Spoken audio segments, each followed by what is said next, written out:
Hi friends, welcome to my channel. ఈరోజు watermelon juice అనేది చేసుకోబోతున్నాము. So process చెప్తాను పదండి. సింపుల్ వేలో అయిపోతుంది, చాలా టేస్టీగా ఉంటుంది. సో వాటర్మెలన్ అనేది చిన్న చిన్న పీసెస్గా కట్ చేసుకోవాలి. సో ఇలా క్రష్ చేసుకోవాలి. సో వాటర్ అనేది వస్తుంది కదా, సో ఈ వాటర్ అనేది తీసి పక్కన పెట్టుకోవాలి. అండ్ ఇందులో ఇంకా షుగర్ అండ్ ఐస్ క్యూబ్స్ అనేది యాడ్ చేసి మనం మిక్సీ అనేది పట్టుకుందాము. సో మిక్సీ పట్టుకొని అది కూడా బాగుంటుందన్నమాట. సో 2 టైప్స్ అనేది చేశానమాట.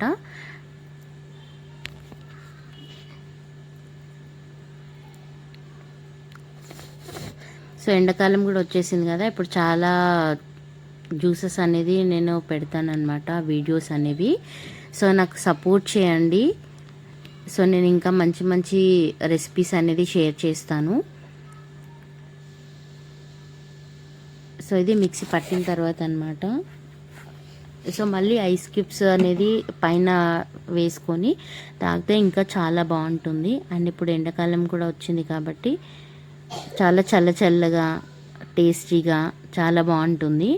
అండ్ ఈ జ్యూస్ ఏదైతే ఉందో అది ఐస్ క్రీమ్ మోల్డ్స్లో కూడా వేసుకొని ఐస్ క్రీమ్ టైప్ కూడా చేసుకొని తినొచ్చు అనమాట. సో అది కూడా నేను మీకు మళ్ళీ పెడతాను వీడియో అనేది. Thank you for watching the video. Like, share, subscribe to my channel. Thank